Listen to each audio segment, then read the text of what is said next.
Pallavi ମମତାକୁ phone କରିବେ। ତାପରେ ମମତା call receive କରି କହିବେ, ହଁ ପଲ୍ଲବୀ କହ। ତାପରେ ପଲ୍ଲବୀ କହିବେ, ସାନମା, ଏଠି ବଡ଼ ଅଜବ ଘଟଣା ଘଟୁଛି। ନୀଲମ ଦି ଏଠିକି ପୋଲିସ ଷ୍ଟେସନକୁ ଆସିଛନ୍ତି। ତାପରେ ମମତା କହିବେ, ହଁ ସେ କଥା ତ ମୁଁ ଜାଣିଛି। ନୀଲମ ସଞ୍ଜୀବକୁ ଥ୍ୟାଙ୍କ ୟୁ କହିବା ପାଇଁ ପୋଲିସ ଷ୍ଟେସନ ଯାଇଛି।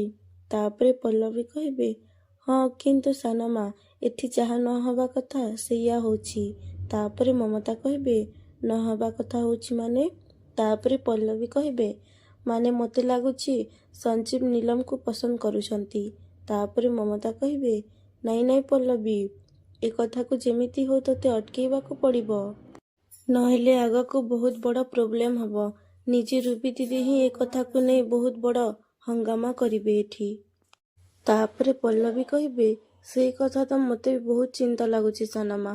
ଆମେ ଏସବୁ ଜିନିଷ କେମିତି ଅଟକେଇବା? ନୀଲମ ଦି ତ ମୋ କଥା କେବେ ବି ଶୁଣିବେନି। ଆଉ ଯଦି ମୁଁ ତାଙ୍କୁ ବୁଝେଇବାକୁ ଚେଷ୍ଟା କରିବି, ତାହେଲେ ସିଏ ହିଁ ରୁବି ମାଉସୀଙ୍କ ଭଳି ସମସ୍ତଙ୍କ ଆଗରେ ଗାଇ ବୁଲିବେ ଯେ ମୋର ସଞ୍ଜୀବଙ୍କ ସାଙ୍ଗରେ ଅଫେୟାର ଚାଲିଛି। ତାପରେ ମମତା କହିବେ, ଶୁଣ ପଲ୍ଲବୀ, ତୁ ଏ କଥା ନିଜେ ହିଁ ସଞ୍ଜୀବ ସହିତ କଥା ହ। ଆଉ ପ୍ରକୃତ ସତ କଥା କ'ଣ ତାକୁ ଜଣା। ତାପରେ ପଲ୍ଲବୀ କହିବେ, ସାନମା, ଏଇ ସବୁ ହେଉଛି ବହୁତ ସେନ୍ସିଟିଭ୍ ମାମଲା।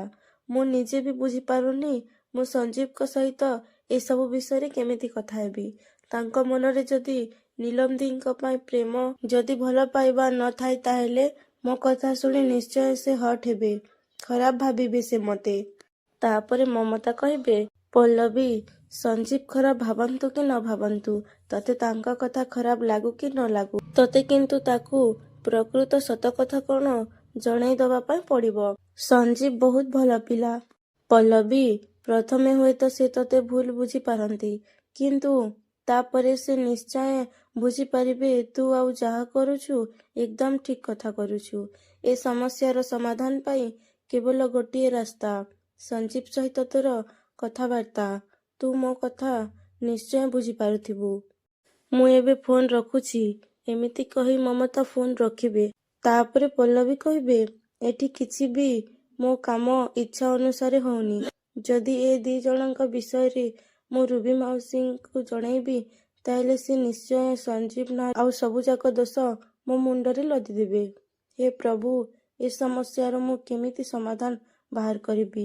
ମୋତେ ରାସ୍ତା ଦେଖାଅ ପ୍ରଭୁ। ତାପରେ ସଞ୍ଜୀବ ଆଉ ନୀଲମ ବସିଥିବେ। ତାପରେ ସଞ୍ଜୀବ ନୀଲମକୁ କହିବେ, ଆରେ ୱାଃ, ବହୁତ ବଢ଼ିଆ ଟେଷ୍ଟି ମିଠା।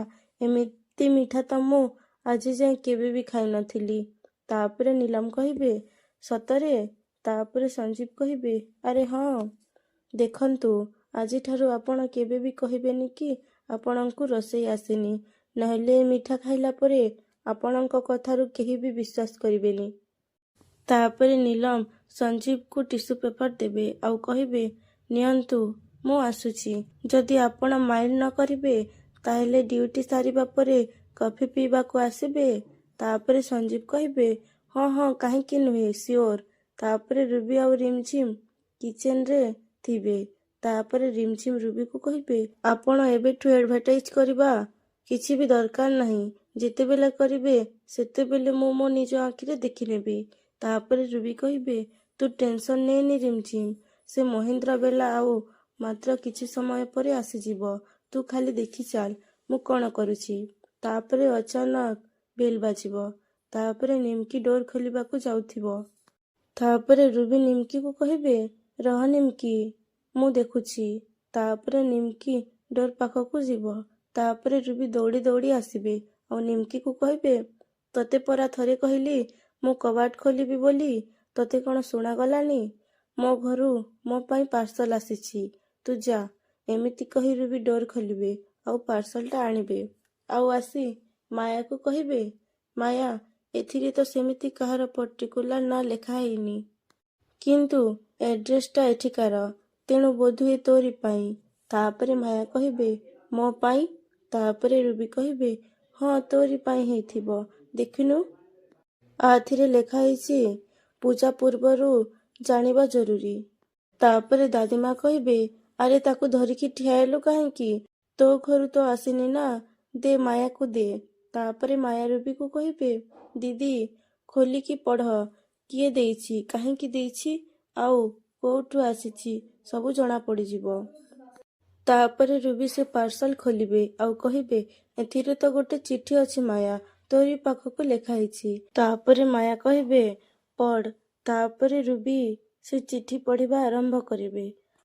ଆଦରଣୀୟ ମାୟା ମହାପାତ୍ର ମ୍ୟାମ୍, ଶୁଣିଲି ଆପଣଙ୍କ ଘରେ ଖାନଦାନୀ ବିଧି ଅନୁସାରେ ନବଗ୍ରହ ପୂଜା ଓ କୁଳଦେବୀଙ୍କ ପୂଜା ହେବାକୁ ଯାଉଛି।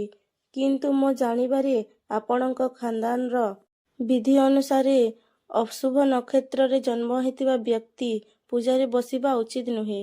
ପୁଣି ବିଧି ଅନୁସାରେ ଘରର ସବୁ ବୋହୂମାନେ ପୂଜାରେ ବସିବା ଜରୁରୀ। ଆପଣଙ୍କର ବୋହୂ ପଲ୍ଲବୀ ଅଶୁଭ ନକ୍ଷତ୍ରରେ ଜନ୍ମ ହେଇଛି, ଏକଥା ସିଏ ଆପଣଙ୍କୁ ଜଣେଇଛି ତ? ଆପଣଙ୍କ ଜାଣିବା ନିମନ୍ତେ ମୁଁ ଏ ଚିଠି ସହିତ ପଲ୍ଲବୀର ଅସଲି ବାର୍ଥ ସାର୍ଟିଫିକେଟ୍ ଆଟାଚ୍ କରିଦେଇଛି। ସେହି ହିସାବରେ ଚେକ୍ କରି ନିଅନ୍ତୁ ଆପଣ। ପଲ୍ଲବୀ ତା ଜନ୍ମ ତାରିଖ କ'ଣ ଆପଣଙ୍କୁ ଠିକ୍ କହିଛି? ନାଇଁ, ପଲ୍ଲବୀ ତା ଜନ୍ମ ତାରିଖ ଆପଣଙ୍କୁ ଭୁଲ କହି ଆପଣଙ୍କ ସହିତ ବହୁତ ବଡ଼ ଛଲ କରିଛି। ବୋଧହୁଏ ସିଏ ତାର ଅସଲି ଜନ୍ମ ତାରିଖ ଜାଣିନଥିବ, ଏକଥା ବି ହେଇପାରେ। କାଲି ଆପଣଙ୍କ ମନରେ ସନ୍ଦେହ ହେବ, ସେଇଥିପାଇଁ ମୁଁ ହିଁ ୟା ସାଙ୍ଗରେ ପଲ୍ଲବୀର ହସ୍ପିଟାଲ ଡିଟେଲ୍ସ ଆଉ ତାର ଜନ୍ମ ପତ୍ରିକା ବି ଦେଇଛି। ଏଇ ହିସାବରେ ପଲ୍ଲବୀର ଜନ୍ମ ଅଶୁଭ ନକ୍ଷତ୍ରରେ ହେଇଛି। ତେଣୁ ମୋର ବିଶ୍ୱାସ, ଆପଣଙ୍କର ଖାନଦାନରେ ଏଇ ପବିତ୍ର ପୂଜାରେ ପଲ୍ଲବୀକୁ ଭସେଇ ନବଗ୍ରହଙ୍କର ଅପମାନ କରିବା ପାଇଁ ଅପରାଧ ସାଙ୍ଗେ ସାଙ୍ଗେ କୁଲଦେବତାଙ୍କର କୋପ ଯେମିତି ଆପଣଙ୍କ ଖାନଦାନ ଉପରେ ନ ପଡ଼ୁ, ତା ବିଚାର ଆପଣ ନିଶ୍ଚୟ କରିବେ।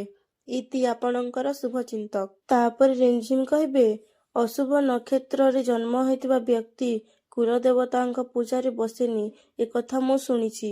କିନ୍ତୁ? ତାପରେ ମାୟା କହିବେ, କିନ୍ତୁ କ'ଣ? ଯଦି ଏମିତି କଥା, ତାହେଲେ ପଲ୍ଲବୀ ପୂଜାରେ ବସିବନି। ତାପରେ ଆନନ୍ଦ କହିବେ, ଇଏ କ'ଣ କହୁଛ ମାୟା ତୁମେ? ଆରେ ପଲ୍ଲବୀ ଏ ଘରର ବୋହୂ, ସେ ପୂଜାରେ କେମିତି ବସିବନି? ତାପରେ ମାୟା କହିବେ, ଘରର ବୋହୂ ହେଲା ତ କ'ଣ ହେଲା, ତାକୁ ପୂଜାରେ ବସେଇ ମୁଁ ଏ ଘରରେ କୌଣସି ଅନର୍ଥକୁ ନିମନ୍ତ୍ରଣ କରିବାକୁ ଚାହୁଁନି। ଗତ ବର୍ଷ ହେଲା ଏଇ ଘରେ ବହୁତ କିଛି ହେଇସାରିଲାଣି, ହେଲେ ଏବେ ଏଇ ଘରକୁ ମୁଁ ଆଉ କୌଣସି ସମସ୍ୟାକୁ ଡାକିବାକୁ ଚାହୁଁନି। ତାପରେ ଆଦର୍ଶ କହିବେ, ମା ତମେ ଇଏ କୋଉ ମୂଲର କଥା କହୁଛ? ପଲ୍ଲବୀ ପୂଜାରେ ବସିଲେ ଏ ଘରର ଅନର୍ଥ ହେବ, ତାମାନେ ତମେ ୟା କହିବାକୁ ଚାହୁଁଛ କେହି ଜଣେ ଲୋକ ତମ ଶୁଭଚିନ୍ତକ ହେଇ ଆସିଲା ଆଉ ତମକୁ ଲେଟର ପଠେଇ ଦେଲା, ଆଉ ତମେ ତାର କଥାକୁ ସତ ଭାବିନେଲ। ତାପରେ ଦାଦିମା କହିବେ, ଏ ଚୁପ୍ ରୁହ। ମୁଁ ଜାଣେ ଯେ ତୁ ଏ ଯୁଗର ପଢ଼ାଲିଖା ପିଲା, କିନ୍ତୁ ଏସବୁ ବିଷୟରେ ମୁଣ୍ଡ ପୂରେଇକି ତୋର କିଛି ଲାଭ ନାହିଁ। ତାପରେ ଆଦର୍ଶ କହିବେ, କିନ୍ତୁ ଦାଦିମା। ପୁଣି ଦାଦିମା କହିବେ, ମୁଁ କହିଲି ନା ଚୁପ୍ ରହ। ମାୟା ଯାହା କହୁଛି ଏକଦମ ଠିକ୍ କଥା କହୁଛି। ଯଦି ପଲ୍ଲବୀର ଜନ୍ମ ସତକୁ ସତ ଅଶୁଭ ନକ୍ଷତ୍ରରେ ହେଇଛି, ତାହେଲେ ତ ସେ ଏ ପୂଜାରେ ବସି ପାରିବନି।